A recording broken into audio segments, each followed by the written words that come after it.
welcome back to another video. In this video I'm going to be doing a review of the 2011 W204 C63. This isn't quite a POV as I have done before, so hopefully this format is enjoyable still. The POV ones are just, well, I don't have the same camera anymore for starters, but also it's just really hard to film with the GoPro actually sat on your forehead. And it's really hard to actually drive the car properly at the same time. So this is what we're going to be using for today. Yeah, I'm going to take you through a bit about this car, the negatives, take a bit through the costs, how much you'd have to spend to keep this and own this on a daily basis, yearly basis, and then obviously a lot of the positives, and give you my verdict on it. Obviously this is my car, so I'm going to be slightly biased, but I'm going to try and I've tried to name every possible negative there could be, and name some of the things that hopefully you might not see from other reviewers or other articles that have had the car for slightly less time. I've had the car for 7 months now, approaching 8, so I've had enough time to, find a lot of the things that reviewers who keep the cars for a week literally just won't. So I'll start with the name. Fun fact, it's called a C63, and it has a 6.3 badge on the side, even though it's a 6.2 litre engine. That's actually because the M100 engine in the 300 SL, which was the first V8 built by Mercedes and also the first one to be tuned by AMG, was a 6.3, and for whatever reason they had to make this one 6.2 but wanted to call it 6.3 as like a tribute. Basically it's a bit of history, because I get that a lot of people are asking why it's a 6.3 if it's 6.2, so there's your reasoning. It's a tribute to the first V8 tuned by AMG, which I think is quite nice. I think I should probably start straight away before we get to the nice roads and start having fun. Probably start straight away with the negatives, basically, with the things that you need to know. If you've probably clicked on this video because you're looking to buy one, and straight away I'm going to tell you the things that that might change your mind, or that just something that you should be wary of at the very least. So biggest for me is the gearbox. This is obviously a 2011 gearbox. It's not a new Audi dual clutch gearbox. It is a multi-clutch transmission, but it's a wet clutch system, and it can be quite dim-witted. It can be a bit slow. Sometimes I'll put it in manual later when the car's warmed up a bit more, and it's all right to change. To change up, and it's fine. But if you find yourself coming up to a quick junction and you're in fourth, you literally sometimes just don't have time to gear down 4 times. You end up stopping in third because it won't let you anymore, and then it will just put you in first.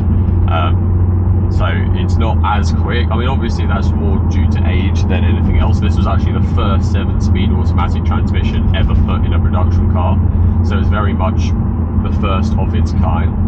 And it's not bad. It's just, if you're coming from, like I had an S3 before this, and if you're coming from an Audi dual clutch gearbox, then the first thing you're going to notice is, wow, okay, this is a bit slow. I'm not used to it by now, and I've got no problems with it, but it is definitely noticeably slower. And something I've never heard anyone really mention, but it overheats. So when the engine gets to about, when the oil temperature on the screen in front of me here, this is the AMG screen, when it shows about 135, 136 degrees, which is obviously very high, you have to be tracking it or in a hot country and driving it hard to achieve that. But if you do, the gearbox oil will overheat, and it will basically put the car in limp mode. You won't get any message on the screen or anything, it will just cut the power massively. I had this a couple times on a trip to the Alps we did to France, and every time it was when the engine was around 135, just temperature, when the oil temperature got too high, it overheats literally, and it puts the car in limp mode, which is quite, if you want to track this, then that's quite a serious thing. I heard that later on in the C63 life, they did they did, I think in the W205 model, they did notice this and have made it much better. But for the W204, it seems to be, I was looking it up after it happened to me, and I was confused. You know, I thought I had a problem with this specific model, but you know, apparently it's just quite a common thing to happen. The gearbox actually has a gearbox cooler with its own fan, and I think it has its own radiator as well, maybe even. But like, so, you know, Mercedes know that it can happen, and they've tried to implement cooling, but it just doesn't work very well. So there is a software update you can do, which will up the it doesn't, obviously it's software, so it doesn't actually fix anything, it just ups the temperature that it happens at. So mine's on the updated one, which will happen at around 135. Before that, it would happen around 122 apparently, which is awful because I've got to 122 around England before. So it is something to bear in mind, especially if you're behind a car. If you're, I noticed in France, it never happened to me if I was hitting the air first, if that makes sense, if I was getting the clean air. So, you know, if I was racing someone right in front of me, then I'm just sucking in their exhaust fumes and it happened much quicker. So it's something to think about. If you're thinking of tracking this car, then one of your first modifications may have to be somehow maybe swapping out the gearbox cooler for the W205 model. I believe that is possible. So that would be the first thing. Second thing is the engine can eat oil. Nowhere near as bad as the S3 that I had before, but I have topped up the oil twice in 7 months. Only like 200 mil every time, but I have topped it up twice. So yeah, it can eat a little bit of oil. This one's at 60,000 miles now, so around that time is where they say that the engines will start eating oil a little bit. Yeah, it's nowhere near as bad. The S3, I had to do it almost more often than a fill-up, like a fuel fill-up. So it's not that bad, but it's you know, it's something to bear in mind, and that if you see that on yours, not to worry about. I would say if you're going to buy one of these, you should go for the Edition 125 or the 50, whatever the other one's called, 507, because you get the limited slip differential at the back. I've never had the other one, but I've heard a lot of reports that without the LSD it's a bit sketchy, and it just helps you put that power down, especially when it's slightly damp. So I think that's probably a must-have. Also something I actually didn't really even know entirely until I bought it was that it needs 98 or higher fuel. So you know, just like premium, you know, super unleaded stuff. I believe it technically can run on 95, but I've seen a lot of posts from people, just because the timing in this engine is built for that fuel and it's all so precise. You know, if you're going to run it on lower fuel, then it may start engine knocking. It's not something you want to do, basically. So always put premium in these, and that is obviously just going to increase your fuel bill even more than it already would have been. I mean, to be honest, if you're getting a high performance car like this anyway, I imagine most people are putting premium in them anyway. I imagine everyone with an M4 is putting premium in it anyway, even if they don't have to. So probably not a massive downside, but it is something to consider. Don't go buy one of these and put 95 in it. And the last negative is that traction control, I think, is too invasive when it's on. So at the moment I'm driving with it off, and 90% of the time I drive with it off, because when it's on, especially when it's wet, it will just cut all the power when there's a slight slip of the wheel. And I know that's technically what the traction control system is built for, but it does it, you know, it doesn't let a single bit of slip. And you know, this is a heavy car. It's got, well, with this one's stage 1 mapped, and had some exhaust modifications, so it's around 518 horsepower. And if you've got 518 horsepower and it's a bit wet, you've got a heavy car, the wheels are going to spin. That is inevitable, even if it's just a little bit. And then we got, you know, you have to allow a little bit of slip, and traction control when it's on in this doesn't. It gets very angry, and it kicks in too much, and it makes it almost undrivable. I was driving home from work the other day, and it was just every time you pulled out of a junction, just cut power, like constantly, and it's pretty much undrivable. And then with traction control off, it's a bit of an animal, so you do have to be paying attention. So I wouldn't say that's a negative necessarily, because I'm sure that's the same with a lot of high power cars. But it's something to bear in mind. I think the traction control on this is slightly more invasive than other things. You know, that's just what I've gathered from it anyway.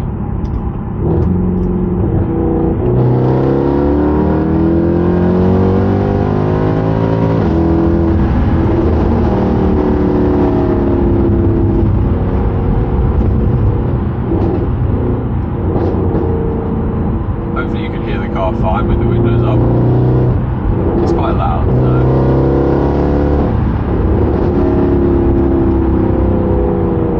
So let me just go through a little bit about what has happened to this car. It's stage 1 mapped with a gearbox map as well, because I thought that might kind of like speed it up a little bit. It didn't really make much difference, I can't recommend that, but this stage 1 engine map I can. So yeah, running about 518 horsepower, 650 torque, and the exhaust has had the 2 secondary cats removed and the resonator removed. So it still has the primary cats, should still pass an MOT, and still has the mufflers at the back, but the resonator and the 2 secondary cats are gone. So it's a bit more aggressive, it's much louder, it's a really nice note. After that, I highly recommend doing that for anyone with one of these. They sound brilliant stock, obviously, but you know, trust me, after a month or two, you're going to want to, you know, you're going to just want to make it that bit louder. It's a beautiful note from stock, but unless you're proper going for it, there isn't a whole lot of volume to it. Whereas, you know, now you can pull off from a traffic light and it, you know, will echo around the high street type thing. It's brilliant. So I do highly recommend it. So that's just, yeah, just in case you're wondering why it sounds potentially louder than you might have thought, that would be why. Didn't cost very much to do those modifications either, so something available to all, I'd like to think.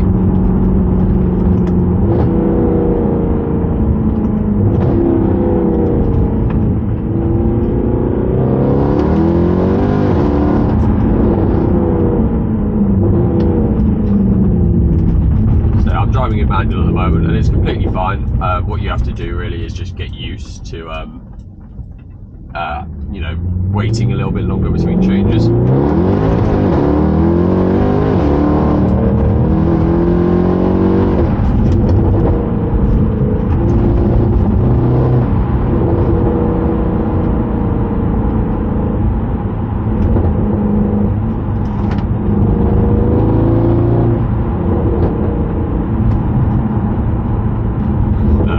Coming from an S3, you know, I've had a lot of front-wheel drive cars in my time. I've had an all-wheel drive, you know, S3 Golf R, basically same thing. You know, I may annoy a lot of people here, but I think the S3 was quite boring, hence the reason I sold it quite quickly. It was just, there wasn't a whole lot of character to it while you were driving it. And this is on another level. I mean, coming from the S3, this is the most fun I've ever had in a car. I mean, it's so playful, there's so much character to it, there's so, like, you really have to drive it.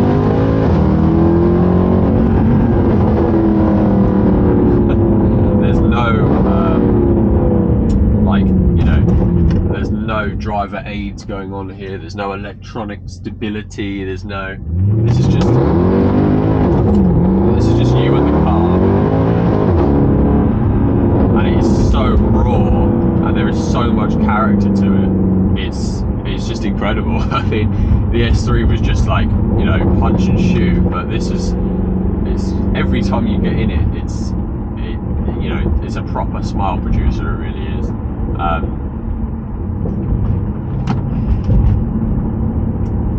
They've closed that road now, so I don't really know where I'm going.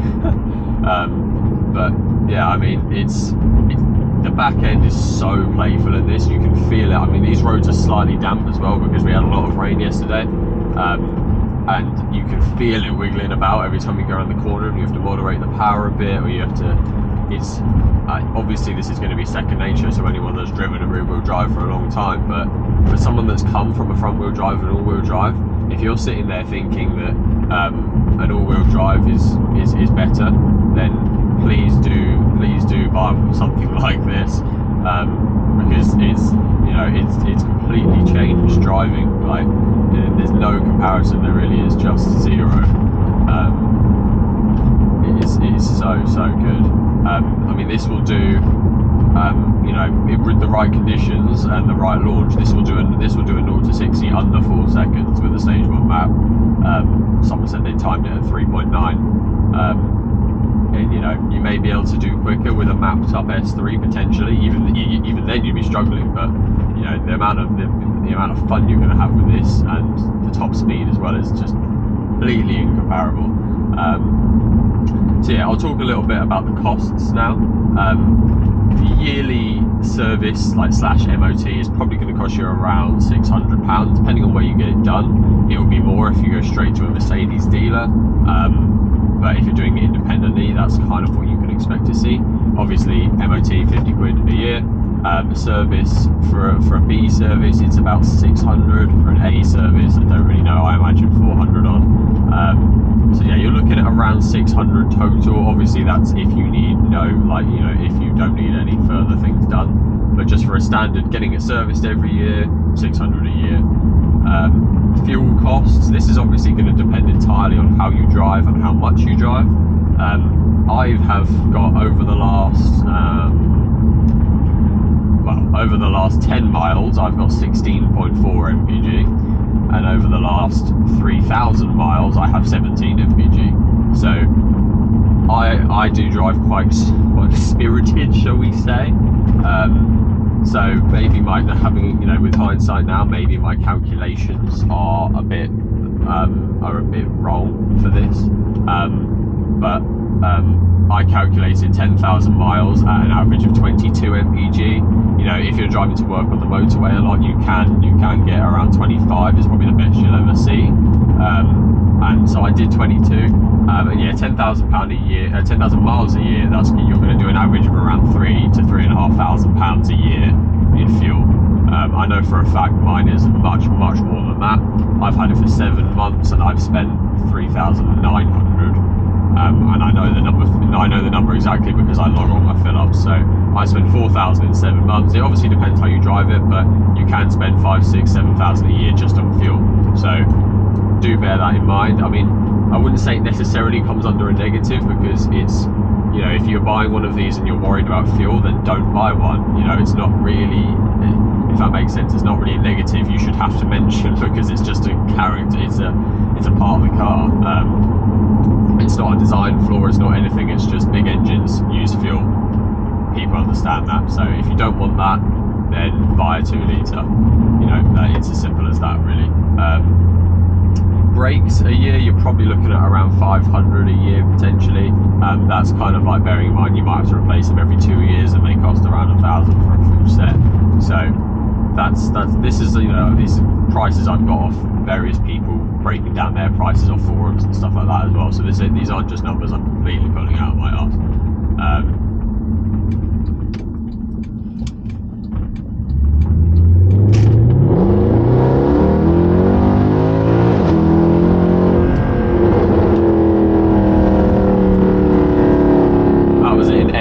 Auto mode. It's quite responsive actually. It's not bad at all.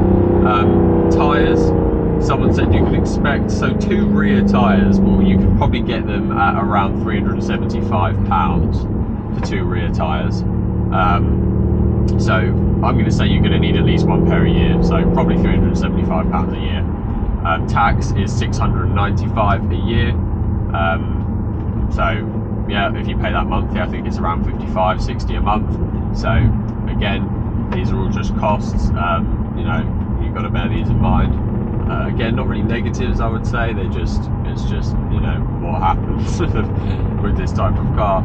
Insurance, I put on there, but then realised that realistically, I can't say anything about that, because it entirely depends on your age and your no claim bonus and where you live, and if it's got a tracker, and you know, there's so many things go into it that I cannot. You know, there's absolutely no way for me to quote any number that's going to actually mean anything. So I didn't really bother.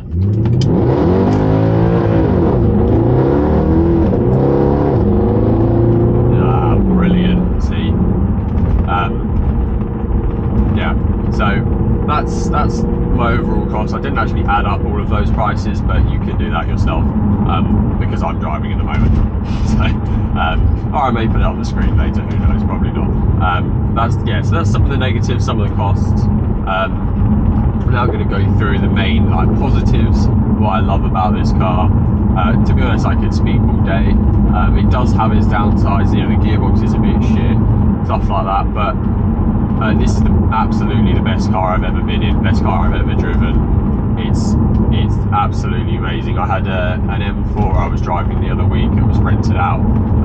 I drove that for a while, and there's no comparison. There really isn't. I mean, just the theatre from the. I mean, obviously the pure speed. I've stated the 0 to 60 figures, but the sound is obviously incredible. There's no sound, even stock, that comes close to this car. It's an absolutely gorgeous sound. I'm sure that's what 90% of people buy this car for, to be honest.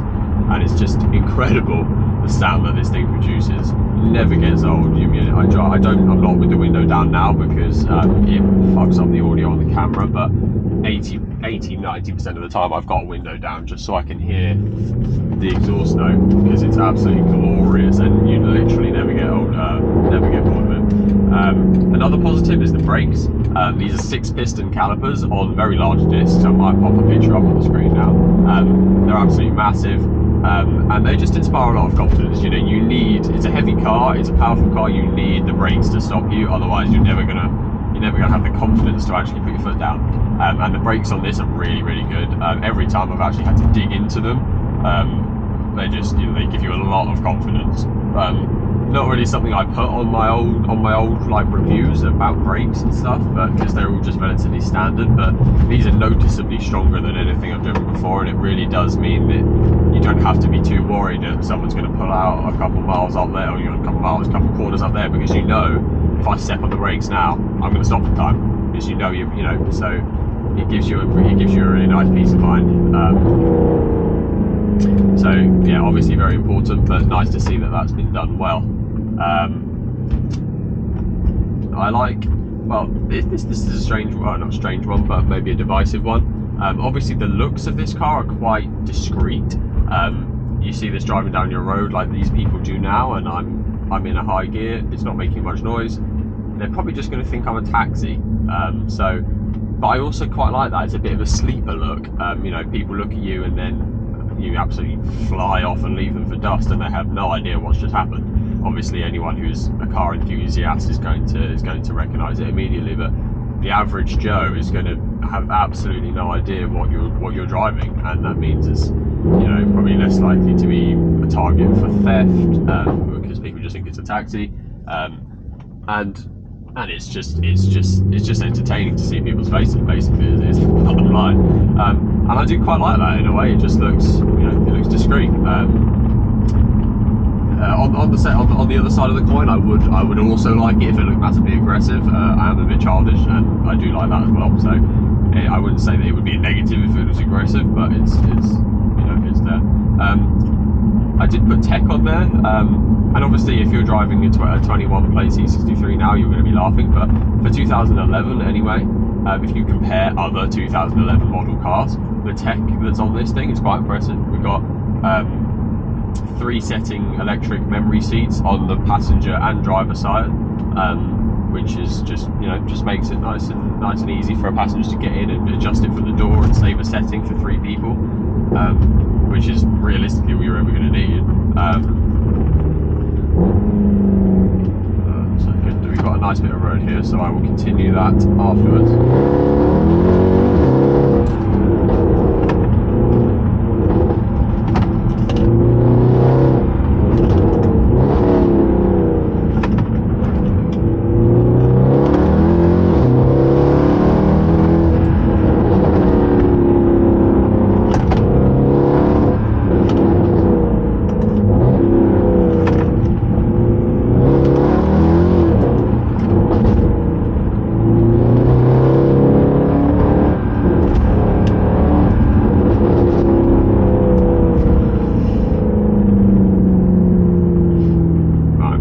Shame this guy's here because this road's still nice for quite a while, but yeah, there's that. We'll talk about that slightly later. But yeah, tech-wise, we've got sat nav, I've got heated seats, I've got air conditioning, memory seats, electric folding mirrors. The mirrors go down when you reverse.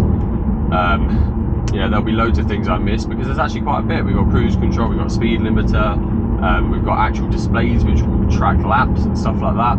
The 2011, this is quite impressive. It's even got the talking Mercedes like assistant person. We're absolutely trash, obviously never use that, but it's there. It's the point. And yeah, like, you know, I've had cars around this age before, and they've never had anything vaguely like this level of tech. And that goes along with the comfort as well. These seats are like bucket seats. They properly like hug you in. They're really, really nice. You feel really secure. I mean, one of the most comfortable seats I've ever sat in, full stop. Like, I could stick one of these in my bedroom. They're great. And yeah, once you put this thing in comfort, the ride is really nice as well. It's a very comfortable car, and then obviously you can stick it in Sport Plus and manual, and it will be an absolute animal. So yeah, considering, you know, the price you can get these for starters, but also the age, I was very impressed by a couple of those things. Yeah, I've spoken about the enjoyment of the car, but yeah, I was really surprised by how agile it feels. I mean, I don't know if you can get a sense for it going around those tight little roads back there, but you know, this is a 2.2 ton long car, really, and it's, you know, it's heavy and it's got a big engine, but it feels really agile. You can throw it into corners. It feels so much more agile than I thought it would be. I thought on a road like this I'd be absolutely destroyed by an S3. And don't get me wrong, they'd probably be pulling away on a proper bendy bit just because it's got four-wheel drive, but you wouldn't be as far behind as you might think. You, like, at all, you really wouldn't. You know, if you get a bit of practice going, and these things are really, really nimble, really agile, and they're so much fun because you can just feel the back end squirreling about the whole time. Yeah, I mean, the number one for sure, and on positives for this car, is just the driving experience. It's incredible, really. It's just so much fun. Even driving to work, this car will find a way to make you smile. So yeah, reliability as well. This is a 6.2 litre naturally aspirated engine. You have no turbo, you have no supercharger. The engine is not overly stressed 90% of the time. This thing, you know, this thing will rev lower than any car I've ever seen ever. If you're cruising along the motorway, you'll probably be doing around 1500 RPM.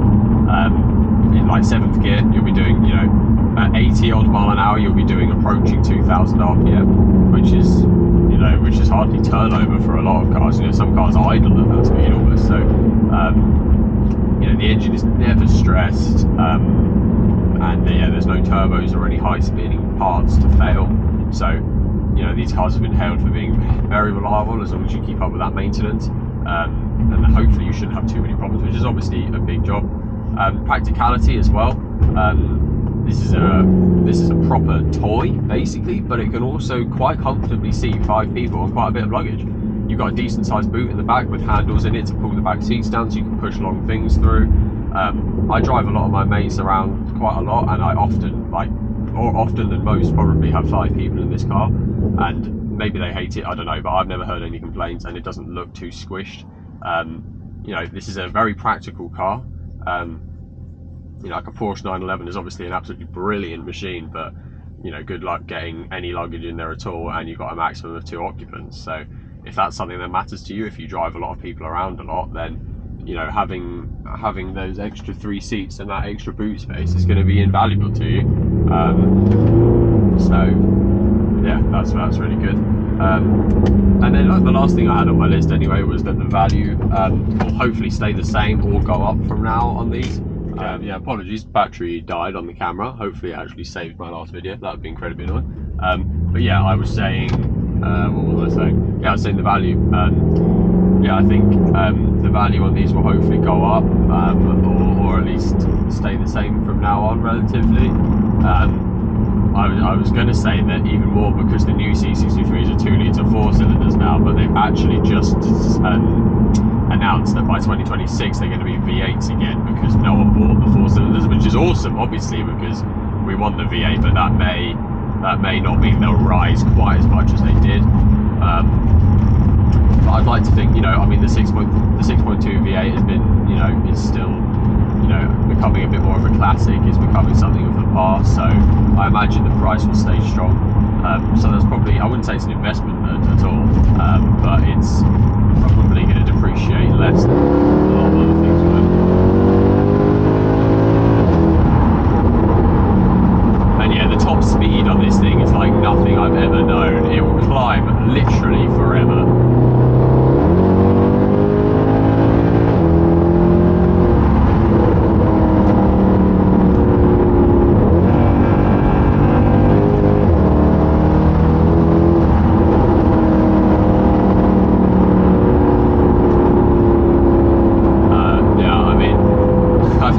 I've had a fair few little races with some people I've seen out and about, and I don't think I've ever actually been beaten on any length of road, because this thing in a straight line is absolutely mental.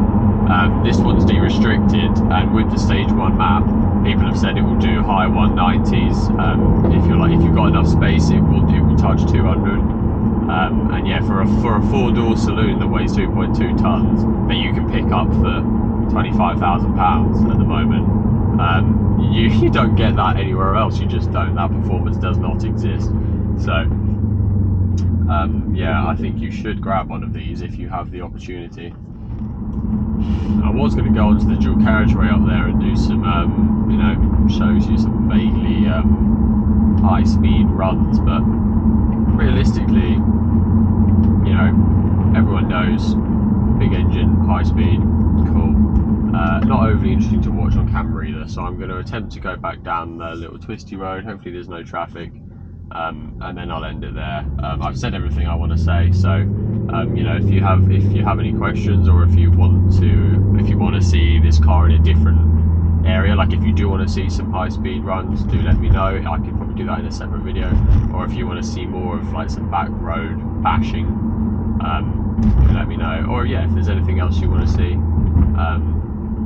just pop it down in the comments. You know, I'll be happy to answer any questions. I'm obviously very passionate about this, so you know, I've tried to be very transparent.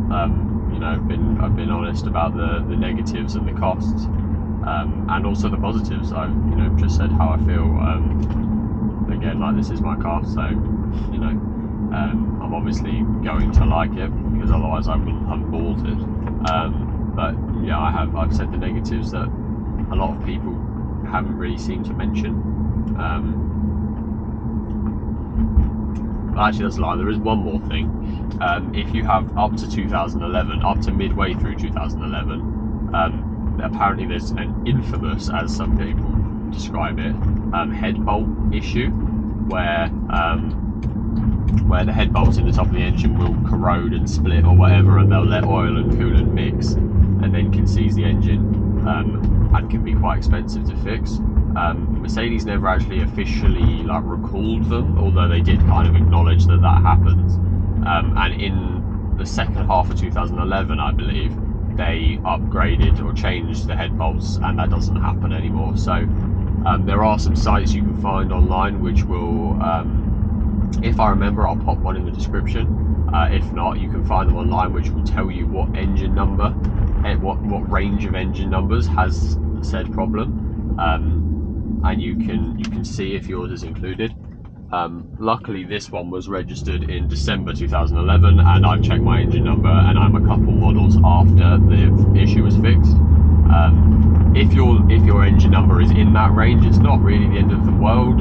You can buy 2012 model head bolts for, I don't know, I have no idea how much, but you can fit those as kind of like preventative maintenance, so that some of that doesn't happen. But it is definitely something worth checking if you're buying one, or looking to buy one, or have one. Just check that your engine number doesn't fall into that, because that could be a very costly accident, and it seems quite easy to prevent. So yeah, you can see your engine number on your V5C, or you can find it from like a data sheet if you put your VIN number into some websites online. V5C is the easiest way to find it. Second page, top right, you'll see your engine number, and you can find the range of numbers that you need to avoid, or you know, do some maintenance on in there.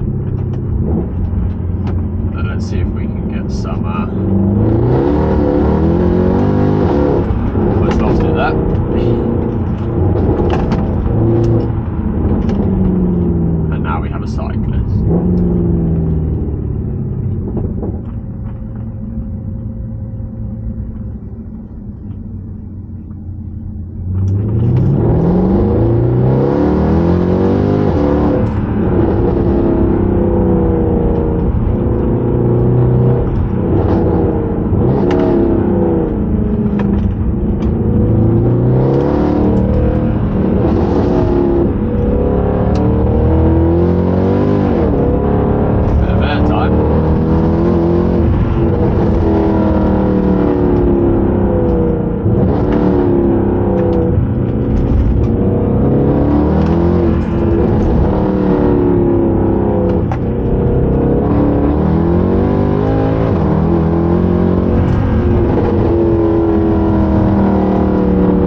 You don't get very many out of the stock exhaust. I think it's the resonator, actually, well, probably a combination, I suppose. But yeah, taking that resonator out, the secondary cats makes it pop a lot. So if you don't like that, then that's also something to bear in mind, that it does do a hell of a lot of popping now, which I love. It's brilliant. And this isn't a pop and bang mapped or anything. This is literally just took the things out, mapped it, done.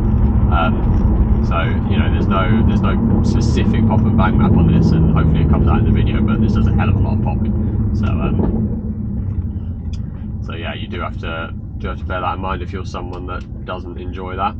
I don't know if those people exist, but if you're one of them, then yeah, do bear in mind that it is going to shoot a couple people. Basically, it literally does sound like a gun going off.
That's really the end of that road, and there's nothing exciting from now on my way home, so probably going to end the video here.